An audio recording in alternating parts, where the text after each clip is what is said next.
Assalamualaikum warahmatullahi wabarakatuh. Teman-teman, kembali lagi di channel YouTube saya, Khairun Imam. Gimana nih kabar kalian? Semoga kita semua selalu diberi kesehatan, kemudahan, dan juga limpahan rezeki dari Yang Maha Kuasa, teman-teman ya.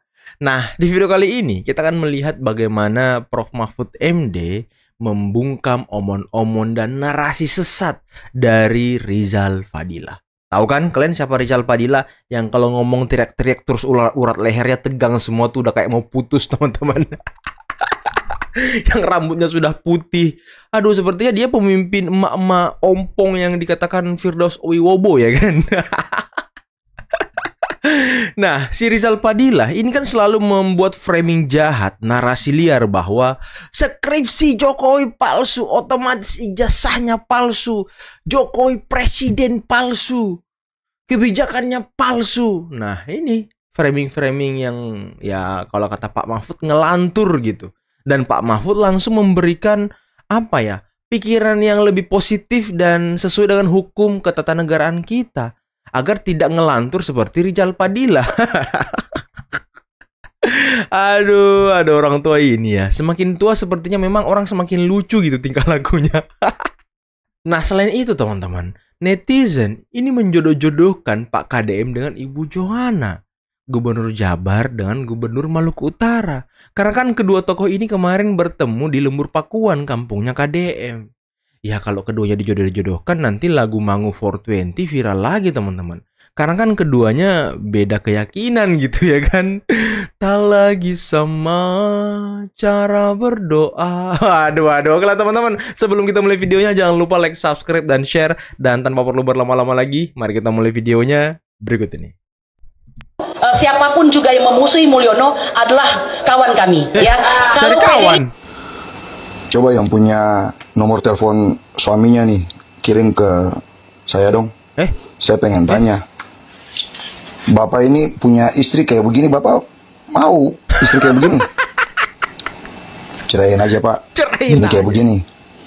Begini bawa nama umat, bawa nama agama, nggak tahu malu, nggak tahu diri. Memprovokasi orang kemana-mana ini perempuan. Betul. Perempuan brengsek. Oh. Sabar Pak, sabar. Apa sama kalian ini? Coba balikin kamera ke audiens. Paling cuma 5-6 urat. Sosokan kayak kalian ini ada jutaan, tuntutan dari rakyat jutaan. Ini cuma paling 5-6 orang aja yang berteriak itu, suara aja kedengaran kok. Cuma 5-6 orang.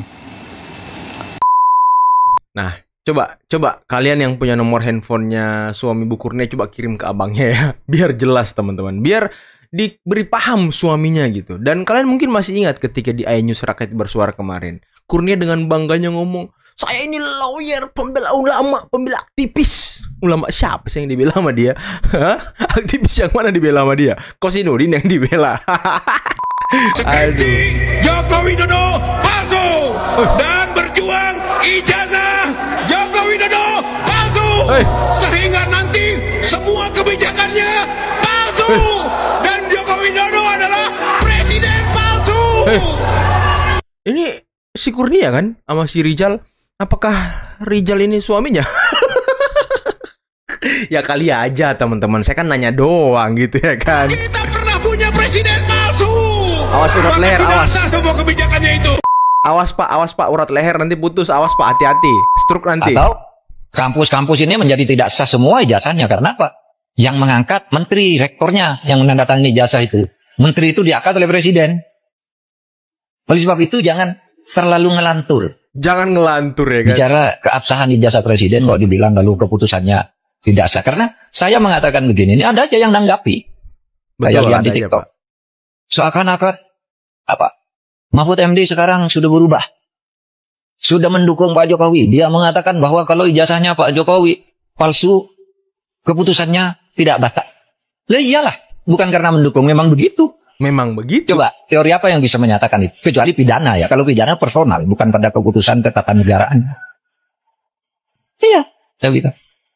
Yang saya katakan begini. Ada yang tanya juga, Pak Mahfud, Anda kok nggak ikut-ikut nih?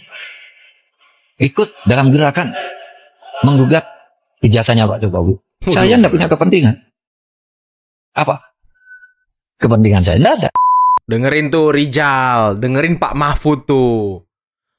Pak Jokowi kebijakannya tidak akan luntur atas kasus ijazah palsu ini. Kalaupun palsu ya. Aduh, kalau asli gimana Anda yang masuk bui, Rijal? Katanya presiden palsu ya kan. Katanya apalagi tadi? Kebijakannya palsu ya kan. Aduh, makanya dengerin ahli hukum tata negara yang asli. Anda dengerin Reply Harun kali ya. Bikin survei aja, surveinya begitu teman-teman. Survei di kolam sendiri. Itu pula yang dibangga-banggakan sama si Roy Suryo. Ini survei indikator nggak jelas karena hanya telepon-telepon orang sudah dikondisikan. Ini dong survei yang real, yang jelas dari Reply Harun. 90%, sekian persen. Waduh. Padahal surveinya di kolam sendiri ya kan. Itu pula yang dibanggakan. Aduh, malu. Siapa sih yang nggak ketawa melihat gerombolan-gerombolan pemburu ijazah Jokowi ini, teman-teman? Siapa yang nggak ketawa? Siapa yang nggak terhibur? Ya kita terhibur ya karena narasi-narasi mereka lucu ya kan. Lucu dan juga menyesatkan gitu. Jadi kita jadikan sebagai bahan untuk candaan aja teman-teman. Jangan terlalu dianggap serius biar kita nggak stres ya kan. Biar mereka yang stres sendiri karena terus-menerus mencari kesalahan, mencari mencari bahan-bahan baru untuk menyerang Pak Jokowi. Tadi Pak Mahfud aja udah dibilang sama orang yang kan kalau Pak Mahfud itu berubah katanya. Awas Pak Mahfud, nanti dicap aneh-aneh lagi sama netizen Pak Mahfud. Ya biasa, kalau orang sudah kalah cari-cari lagi pakai jurus dewa mabok. Apapun juga akan dicari-cari semua. Emang udah kalah bang? Ya kalau secara ini kan sudah jelas ini legal truthnya kan sudah Barreskrim sudah menyatakan ini identik. Walaupun dia bilang ini bukan otentik, ya udah identik asli lah, sudah itu pasti kan begitu. Tinggal bagaimana dibuktikan itu nanti di Polda Metro Jaya dalam proses penyelidikan dan penyidikannya, ya kan langsung masuk ke proses justisianya ya kan di pengadilan. Kan seperti itu. Kalau beliau tadi kita lihat dia santai-santai aja ya kan. Kan gaya Solo kan begitu. Kalau saya ente jual gue beli nih. Itu kalau istilah Betawi. Kan begitu. Ya artinya begini, artinya apapun itu ya. Orang kalau sudah panik apapun akan dicari. Dia pakai namanya kalau Jackie Chan jurus dewa mabok itu dipakai sudah. Ya kan? Yang tinggal sekarang bagaimana jurus dewa mabuk. Ya semuanya ini bisa berjalan dengan baik ya. Jurus dewa mabuk ya kan. Gubernur Jawa Barat Deddy Mulyadi dijodohkan dengan Gubernur Maluku Utara Sherly Coanda. Warganet ramai-ramai mendoakan agar Deddy Mulyadi berjodoh dengan Sherly selesai Gubernur Maluku Utara itu berkunjung ke Lembur Pakuan, Subang pada Minggu 8 Juni kemarin. Dilansir dari Kompas.com, Deddy Mulyadi menanggapi perjodohan dirinya dengan Sherly. Deddy tidak mengambil pusing terkait perjodohan itu. Ia hanya mengatakan bahwa pertemuan dirinya dengan Sherly murni karena ada pekerjaan. Deddy menyebut pertemuan itu tidak ada kaitannya dengan perjodohan. Gubernur Jawa Barat mengatakan bahwa pemerintahannya bakal bekerja sama dengan Maluku Utara, khususnya di sektor pertanian. Mantap. Inilah netizen suka menjodoh-jodohkan ya, tapi agak-agak cocok sih teman-temannya. Gimana nih anak-anak Pak Deddy, anak-anak KDM, Gubernur Aing nih, gimana? Cocok gak kira-kira teman-teman? Coba kalian komen di bawah ya, cocok gak kira-kira Kang Deddy dengan Ibu Sherly Johanna? Ini nanti lagu Mangu lagi yang berdendang ya kan.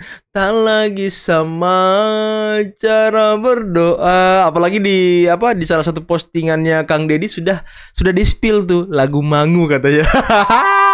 Roy Suryo mempermasalahkan foto pernikahan Bapak Jokowi dengan Ibu Iriana ya, sampai Roy Suryo itu mengira Ibu Iriana menikah dengan pria lain. Salam APBN, ambil positif, buang negatif. Foto nikah itu ya, foto nikah itu ya. Nanti itu akan sampai masih kita bahas lagi. Foto nikah itu kelihatan, tinggi badan seseorang itu aja nggak kelihatan. Di foto nikah itu tinggi badannya orangnya kira-kira 170 cm. Foto nikah, bukan foto nikah, foto pernikahan. Ya, itu ada kalau saya lihat itu. Dan ternyata dalam perbandingan sekarang kalau Jokowi dengan Iriana itu terpautnya jauh beda. Nggak mungkin ada seseorang memendek. Istighfar kita Pak. Iya. Masa Ibu Iriana menikah dengan orang lain? Bukan menikah dengan orang lain. Fotonya aja.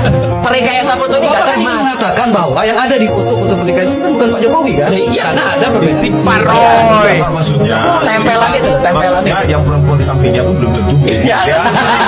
Bisa diem nggak?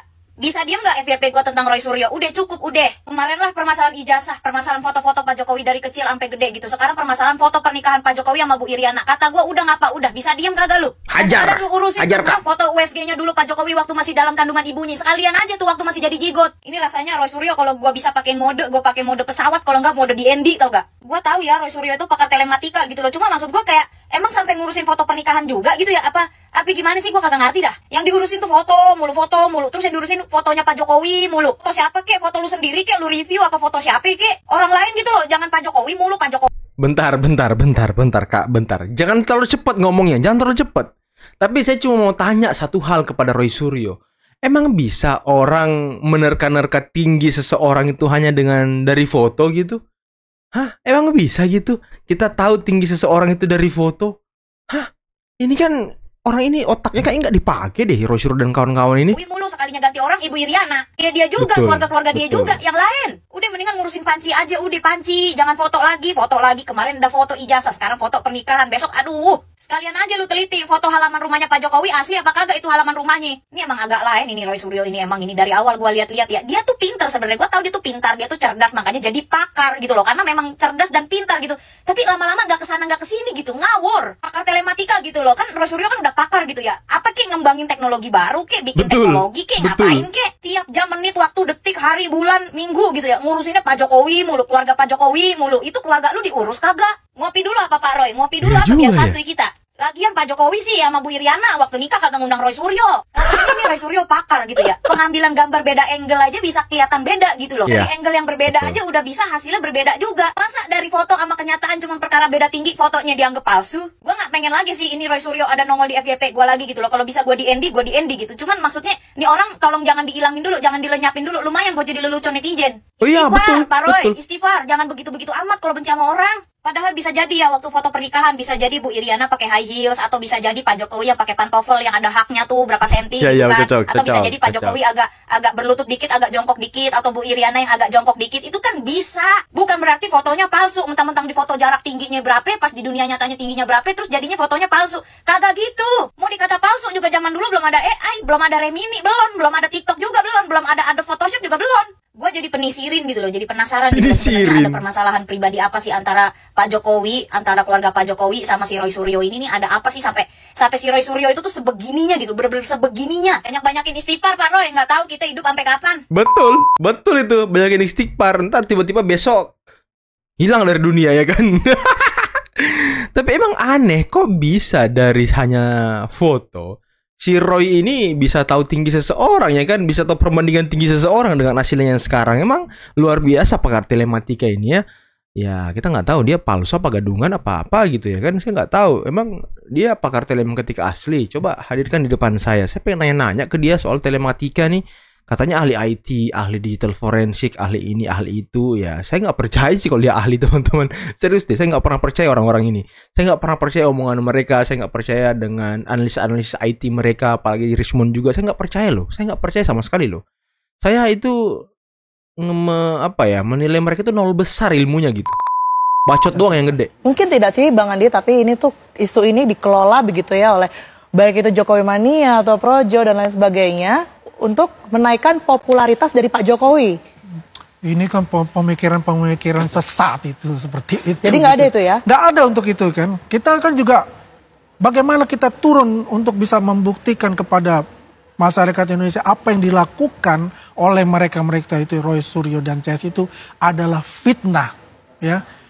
Kita harus berikan informasi yang seimbang kepada masyarakat.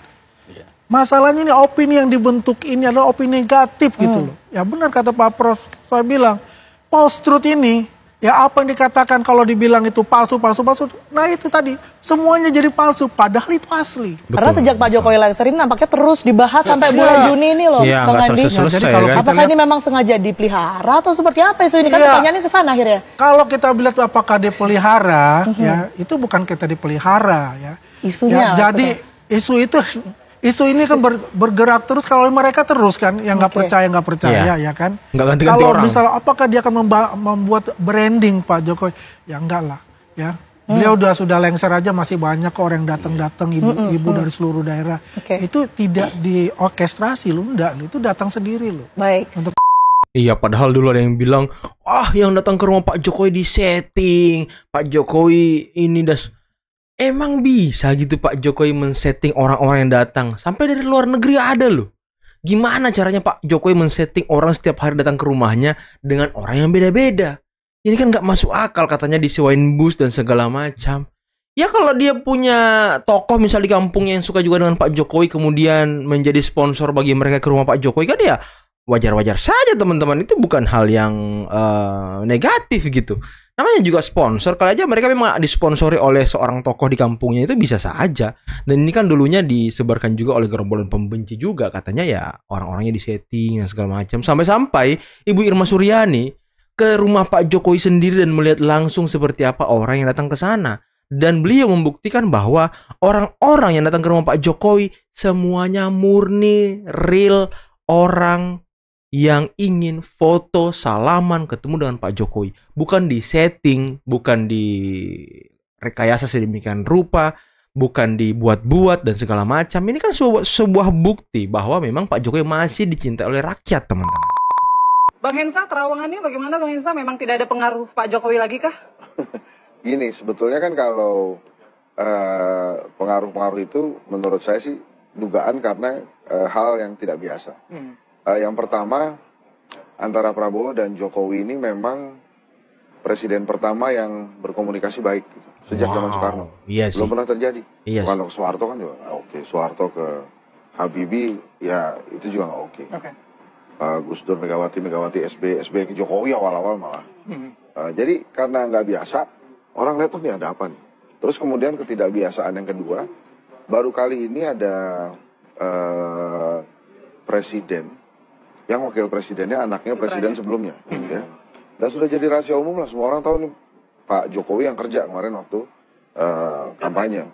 Ya Pak Prabowo kerja juga, tapi Pak Jokowi punya peran penting. Punya peran. Dilarang nggak dilarang, silakan aja. Nah setelah kemudian terpilih sebagai presiden, banyak koleganya Pak Prabowo yang sama-sama menjadi anak buahnya Jokowi pada saat kabinet sebelumnya, itu menjadi kabinetnya Pak Prabowo juga. Jadi timbul lagi nih syahwa sangka nih. Tapi dari awal ya, saya sih meyakini bahwa sebetulnya Pak Prabowo ini independen gitu. Hanya memang dia tuh tahu aja cara berterima kasih. Pak Prabowo tahu cara berterima kasih. Itulah mungkin kalimat yang paling tepat untuk menggambarkan seperti apa hubungan Pak Jokowi dan juga Pak Prabowo. Ya, bisa kita lihat jejak rekamnya teman-teman. Pak Prabowo diberhentikan dari militer di ruangan Menhan. Dan Pak Jokowi lah yang mengembalikan harkat dan martabat Pak Prabowo yang diangkat menjadi Menhan, yang dimana di ruangan itu juga beliau diberhentikan dari militer. Dan juga ada informasi dari kepala PCO Bang Hasan Nasbi dan juga beberapa orang yang lainnya yang sudah mengkonfirmasi bahwa ketika Pak Prabowo diangkat oleh Pak Jokowi sebagai Menhan, itu Pak Prabowo nangis di hadapan Pak Jokowi di ruang kerjanya, teman-teman. Karena terharu gitu loh. Kemudian yang kedua, Pak Prabowo di beberapa pidatonya di hadapan para purnawirawan selalu mengatakan cita-cita seorang prajurit itu adalah Jenderal Bintang 4. Dan Pak Prabowo cita-citanya juga Jenderal Bintang 4. Dan beliau diberhentikan di militer ketika Bintang 3. Nah, ketika Pak Jokowi presiden, ketika Pak Prabowo menjadi Menhan, Pak Jokowi juga yang memberikan pangkat penghargaan Bintang 4 kepada Pak Prabowo. Nah, maka dari itu, Pak Prabowo sangat berterima kasih, sangat menghormati Bapak Jokowi. Bukan berarti Pak Jokowi mengintervensi pemerintahan Pak Prabowo. Nah, inilah yang selalu di-framing oleh orang. Dan seperti yang dikatakan Bung Hensa tadi, sepertinya sebagian besar masyarakat, para analisis politik, itu tidak siap dengan komunikasi yang baik antara presiden sebelumnya dengan presiden yang menjabat sekarang. Dan sudah dijelaskan tadi, dari Soekarno sampai dengan Pak Prabowo. Dan hanya Pak Prabowo yang membangun komunikasi yang baik dengan presiden-presiden sebelumnya, teman-teman. Dan ini fakta, real. Prabowo adalah presiden pemersatu bangsa, teman-teman. Dan semoga kita harapkan hubungan Pak Prabowo dan Pak Jokowi selalu baik, selalu harmonis. Karena ya kita bisa maju itu hanya dengan bahu-membahu, persatuan dan kesatuan bangsa. Kita tidak mungkin bisa maju kalau kita tercerai-berai, kalau kita berantem satu sama lain, kalau kita ya merawat permusuhan satu sama lain. Ini kan ya budaya-budaya yang kurang baik, teman-teman. Makanya ya saya tuh sangat hormat, sangat respect, sangat senang dengan kedua pemimpin ini, Pak Prabowo dan Pak Jokowi. Dan ya saya menjadikan mereka panutan saya. Kita tidak boleh dendam sama orang, kita tidak boleh menyimpan amarah kepada seseorang. Ya kita harus merangkul, teman-teman. Kita harus merangkul demi kemajuan gitu. Ya kita juga mungkin tidak bisa maju dari sisi pribadi kalau ya musuh kita banyak. Bagaimana cara kita bergerak kalau kita punya musuh yang banyak? Kan nggak bisa, teman-teman. Kalau kita punya teman yang banyak, ya itu memberi kita peluang untuk lebih baik lagi, untuk lebih maju lagi, teman-teman. Dan inilah yang dipraktekkan oleh Pak Prabowo. Oke teman-teman, mungkin cukup sekian dulu video kali ini. Jangan lupa like, subscribe, dan share videonya. Akhir kata, billahi taufiq wal hidayah. Wassalamualaikum warahmatullahi wabarakatuh. Bye-bye.